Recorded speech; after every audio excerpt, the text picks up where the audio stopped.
Well, Fresh Baked, the news that a lot of you out there have been waiting to hear, waiting to confirm, has been done. Disney today confirmed that starting June 15th, out-of-state guests will be welcomed to Disneyland. As of June 15th, out-of-state guests can go to Disneyland. You can start booking your reservations now. You can buy a ticket and make your reservation now as an out-of-state guest for any date on or after June 15th. Now, I apologize in advance for the crudity and brevity of this announcement, of this video, because I'm on a time crunch and I wanted to get this information out there.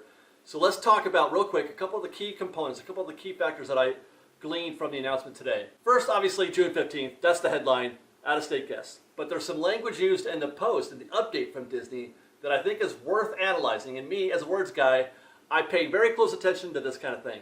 Per the announcement, Disney said that the state of California strongly recommends that all guests be fully vaccinated or have a recent negative test, within the last 3 days, I think it is, or a week.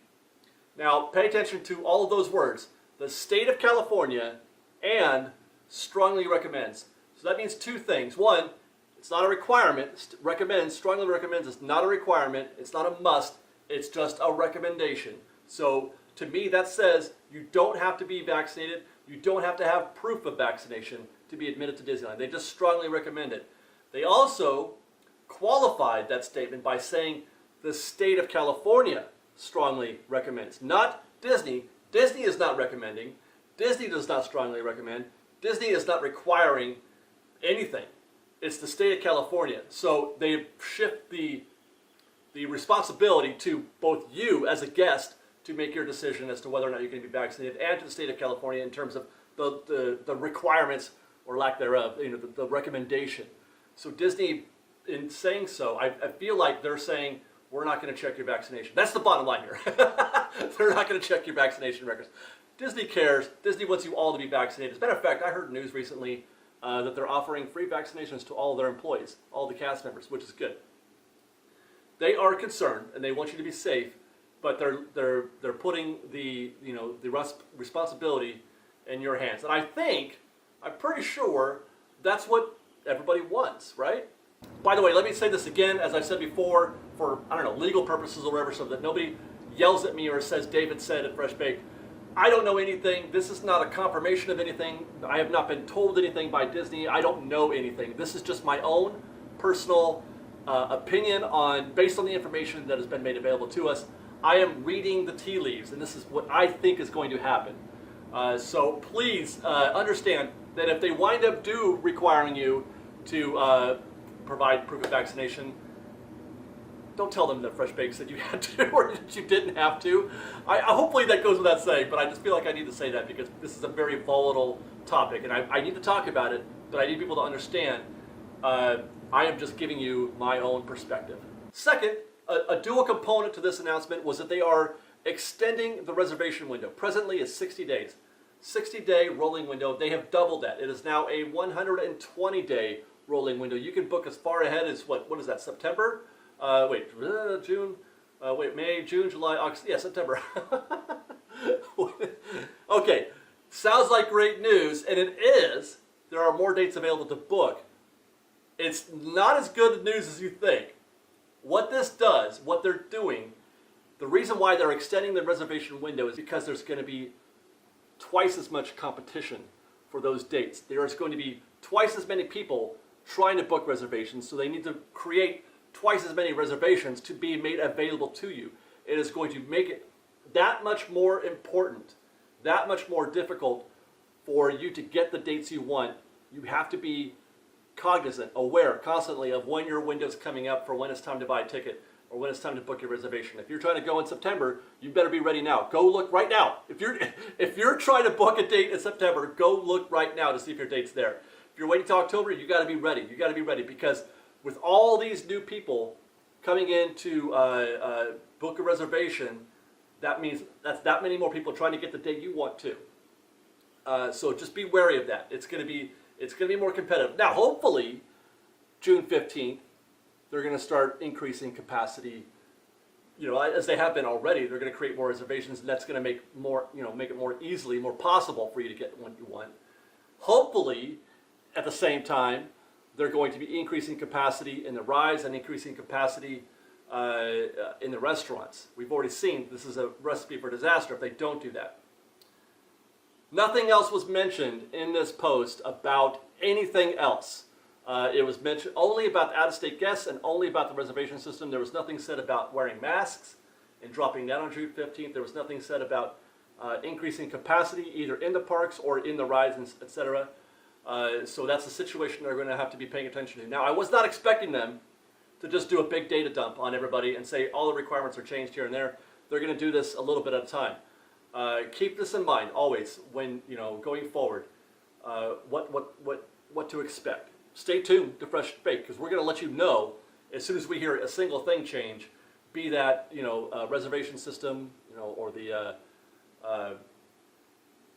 out-of-state guest type situation, the masks, capacity, etc. Stay tuned to Fresh Baked. Actually, if you haven't made a reservation yet, ever, and are curious to how the operation works, or you need to start thinking about doing that, I am going to append to the end of this video the video we made about how to book a reservation. What steps to go through.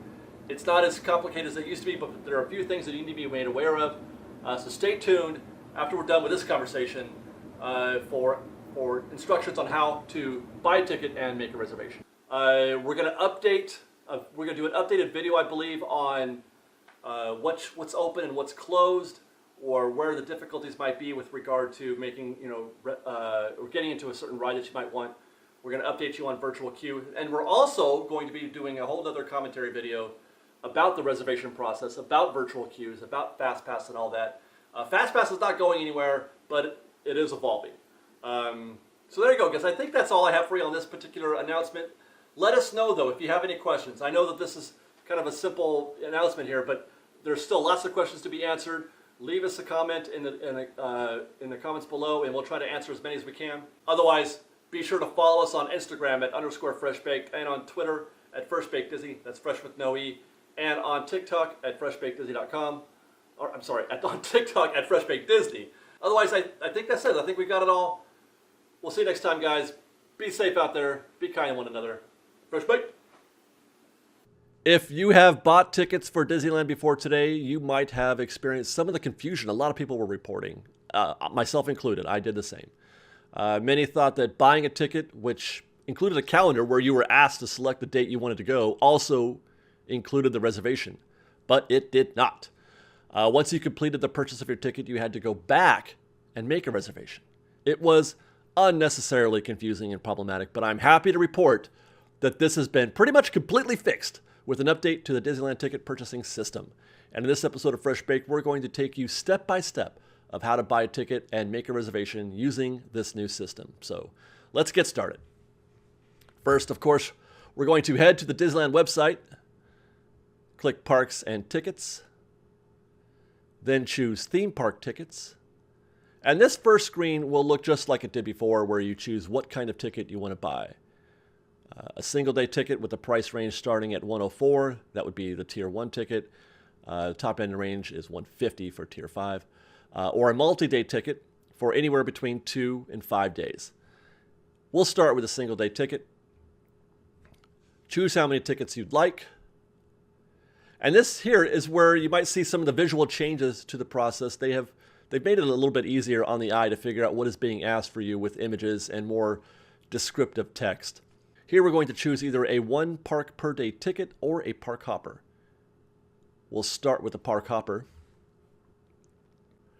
And here we'll see that button, choose your dates. Clicking that button, that is our first indicator that what we're doing now is making a reservation, not just buying a ticket. We're doing both now. We're going to buy the ticket and make our reservation. And here's the calendar that we've become familiar with when checking to see if our dates are available. Before, the calendar we saw first looked like this. This calendar showed only the price, and this is where the confusion began, because it looked to me and a lot of others like they were asking you to choose which day you wanted to go to the park.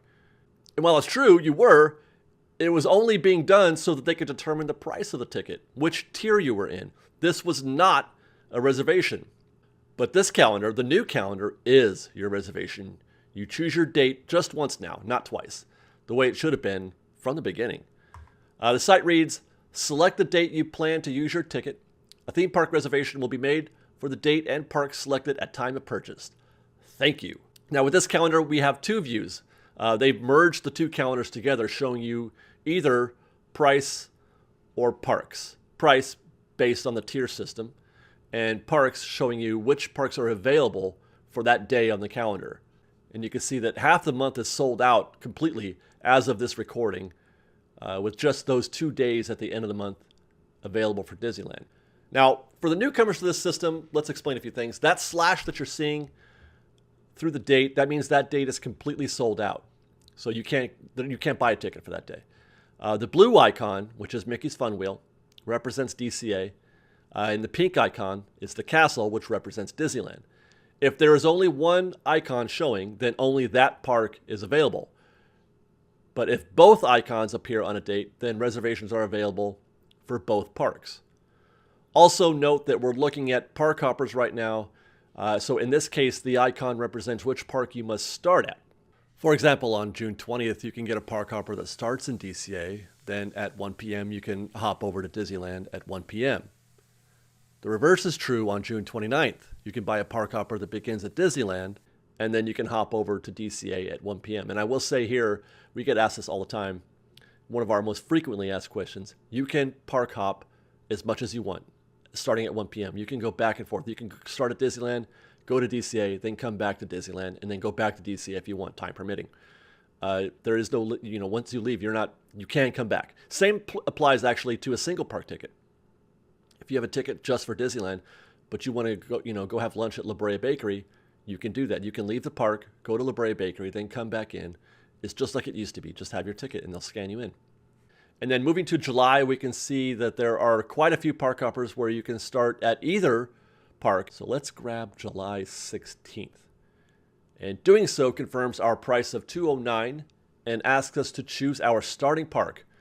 Disneyland, of course.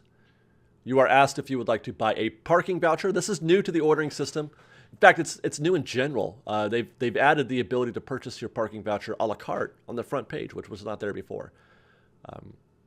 We'll check this box to see that our new total is $234 and click Add to Cart. We'll get a cute little Space Mountain graphic while we wait. And there's our order, a 1-day Tier 5 park hopper. For what it's worth, park hoppers are all Tier 5. There is no Tier 1 or any other tier park hopper. It's just Tier 5. Also confirms our date of July.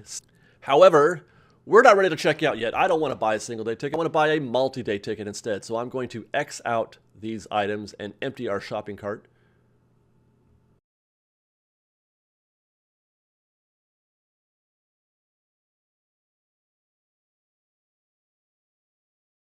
There's the parking option, by the way.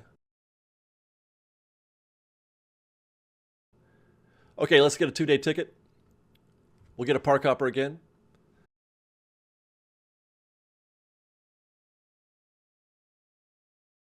Slide over to July.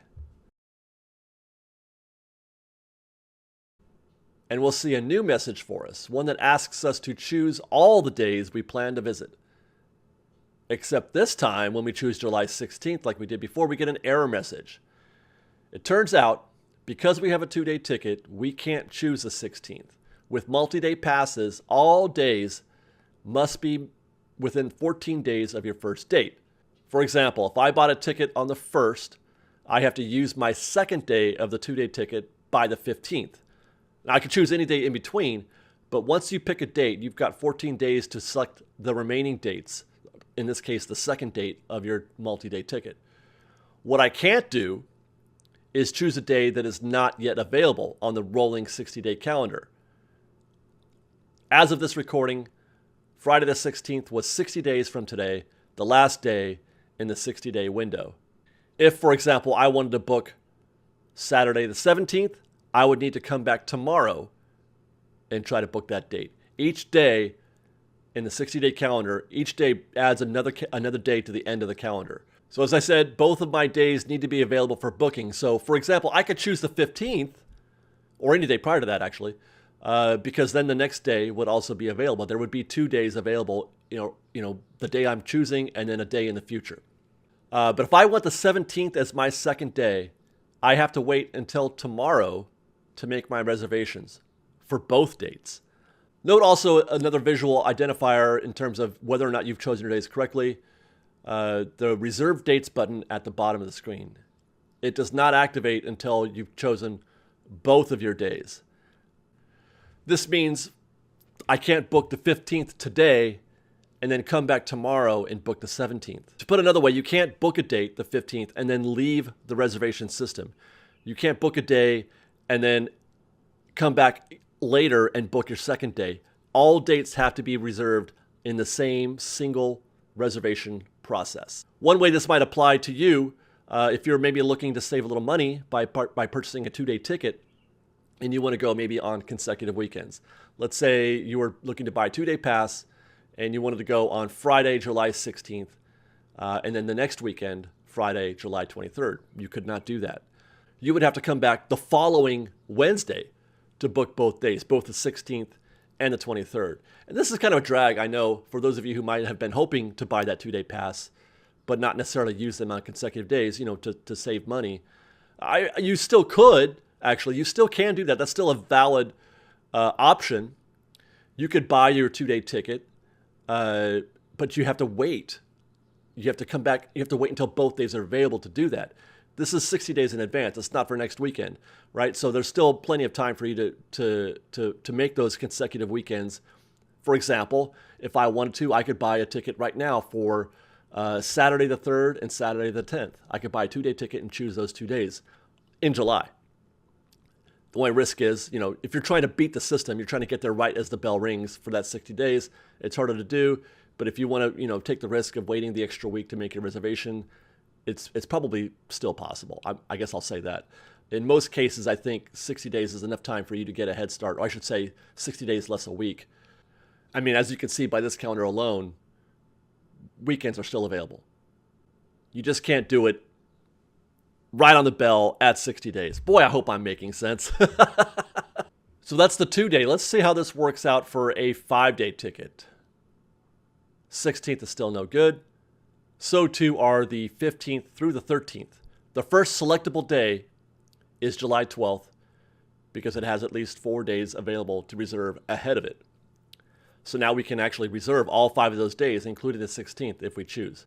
To summarize, again, if you're going to buy a multi-day ticket, all of your days must be available to reserve at the time of purchase. You cannot reserve 1 out of 2 days or 3 out of 5 days or any other subset. You must book all days of your multi-day ticket at the time of purchase.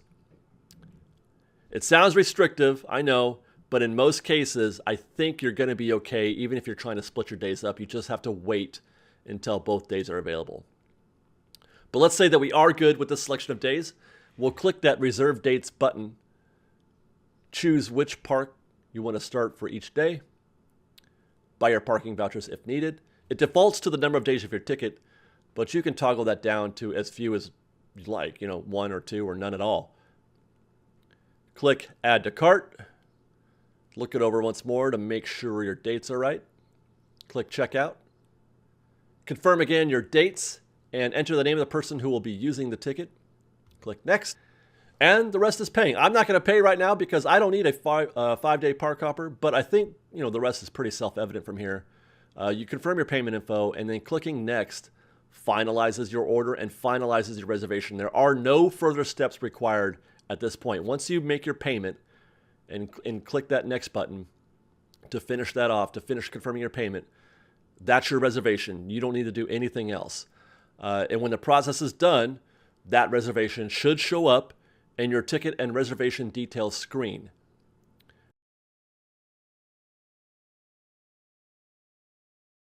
Click View My Reservations and your ticket should be there. If it doesn't, then a step was missed somewhere, so you'll have to go look that up. But I suspect most of you will not have any trouble with this process, as it has been made much simpler than it was before, even with the multi-day ticket thing. But if you do have questions, we'll do the best we can to help answer them for you. Let us know in the comments below. We'll try to get to as many of those as we can. Otherwise, we hope this video helps you guys out some, and we thank you very much for watching. Have a great day at Disneyland, and we hope to see you there. Otherwise, you can subscribe to our channel, and be sure to turn on notifications. You can also follow us on Instagram at _freshbaked, on Twitter at freshbakedisney, that's fresh with no E, and we are now on TikTok. kind of. We're trying. TikTok, we're at Fresh Baked Disney. And if you enjoy our channel and would like to support the show, please do consider joining our Patreon campaign at patreon.com/freshbaked. And until next time, thank you guys again very much for watching. We love you very much. Be safe, be kind to one another, and fresh baked. There's your Disney president right there. Say hi to Ken Patrick. Welcome, guys. Welcome back. That's your president of Disneyland. Oh, we got Chapek over here. There's Bob, one of the Bobs.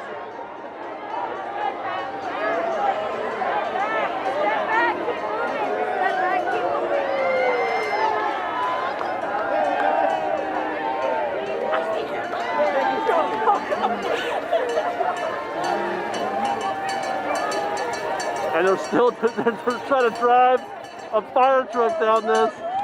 Woo! Oh my goodness. That's only impossible.